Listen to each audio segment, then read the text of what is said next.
اس کی ایک وجہ یہ ہے کہ پاکستان کے معروف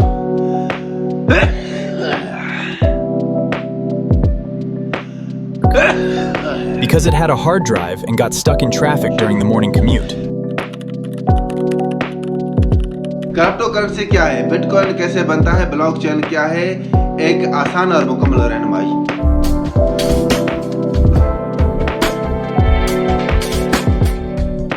السلام علیکم۔ آج کل پاکستان سمیت دنیا بھر میں کرپٹو کرنسی خاص طور پر بٹ کوائن ایک بار پھر بحث کا موضوع بنی ہوئی ہے۔ اس کی ایک وجہ یہ ہے کہ پاکستان کے معروف عالم دین مفتی محمد تقی عثمانی صاحب نے اپنی تحقیق کی روشنی میں کرپٹو کرنسی کے متعلق شرعی رائے پیش کی ہے، جس کے بعد لوگوں کے ذہنوں میں کئی سوالات پیدا ہوئے ہیں۔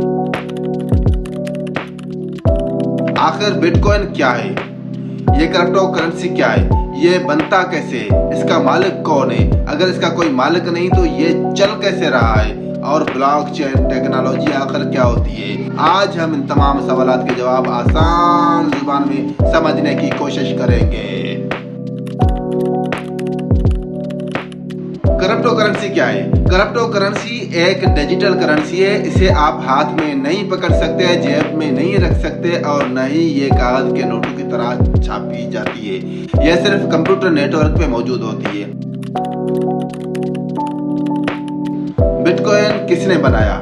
سن 2008 میں ساتوشی ناکاموتو کے نام سے ایک شخص یا گروہ نے بٹ کوائن کا تصور دنیا کے سامنے پیش کیا، جبکہ 2009 میں اس کا نظام شروع ہوا۔ دلچسپ بات یہ ہے کہ آج تک کسی کو یقین سے معلوم نہیں ہے کہ ساتوشی ناکاموتو واقعی ایک شخص ہے یا کئی لوگوں کا گروپ ہے یا صرف ایک فرضی نام ہے۔ سن 2011 کے بعد وہ منظر عام سے غائب ہو گیا اور آج تک اس کی تصدیق شدہ شناخت سامنے نہیں آئی۔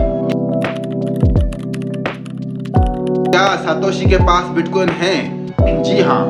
ماہرین کے اندازے کے مطابق ابتدائی دور میں مائننگ کے ذریعے اس کے پاس تقریباً 10 لاکھ بٹ کوائن جمع ہوئے۔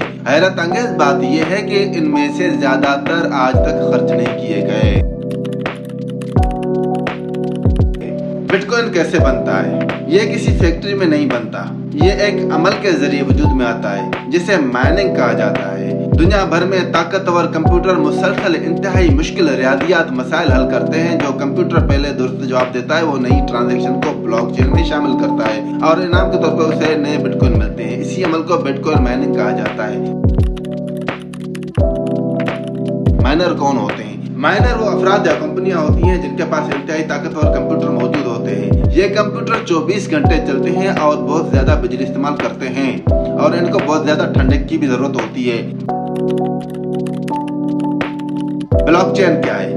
فرض کریں ایک رجسٹر ہے۔ عام بینک میں یہ رجسٹر صرف بینک کے پاس ہوتا ہے، لیکن بٹ کوائن میں یہی رجسٹر دنیا بھر کے لاکھوں کمپیوٹرز میں ایک ساتھ محفوظ ہوتا ہے۔ جب بھی کوئی لین دین ہوتا ہے تو تمام کمپیوٹر اس کی تصدیق کرتے ہیں۔ اگر اکثریت اسے درست مان لیتی ہے تو ایک نئی بلاک میں شامل ہو جاتا ہے اور یہ بلاک پچھلے بلاک کے ساتھ جڑ جاتا ہے۔ اس لیے اسے بلاک چین یعنی بلاکس کی زنجیر کہا جاتا ہے۔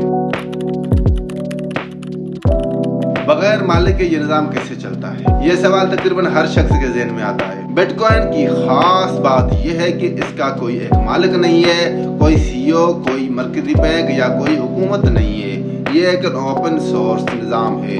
اس کے قوانین سافٹ ویئر میں پہلے سے موجود ہیں اور نیٹ ورک میں شامل ہزاروں کمپیوٹر انہی قوانین کے مطابق کام کرتے ہیں۔ پھر اس کی قیمت کون بڑھاتا ہے اور کون گھٹاتا ہے؟ کوئی ایک شخص یا کمپنی قیمت طے نہیں کرتی۔ قیمت کا انحصار ان چیزوں پہ ہوتا ہے۔ دنیا بھر میں خریدنے اور بیچنے والوں کی تعداد، بڑی سرمایہ کاری کرنے والے ادارے اور افراد، حکومتی قوانین اور عالمی معاشی حالات، خبروں اور سرمایہ کاروں کے اعتماد۔ کیا بٹ کوائن ہمیشہ بنتا رہے گا؟ نہیں۔ بٹ کوائن کی زیادہ سے زیادہ تعداد صرف 21 ملین مقرر کی گئی ہے۔ جب یہ تمام بٹ کوائن مائن ہو جائیں گے تو نئے بٹ کوائن بننا بند ہو جائیں گے۔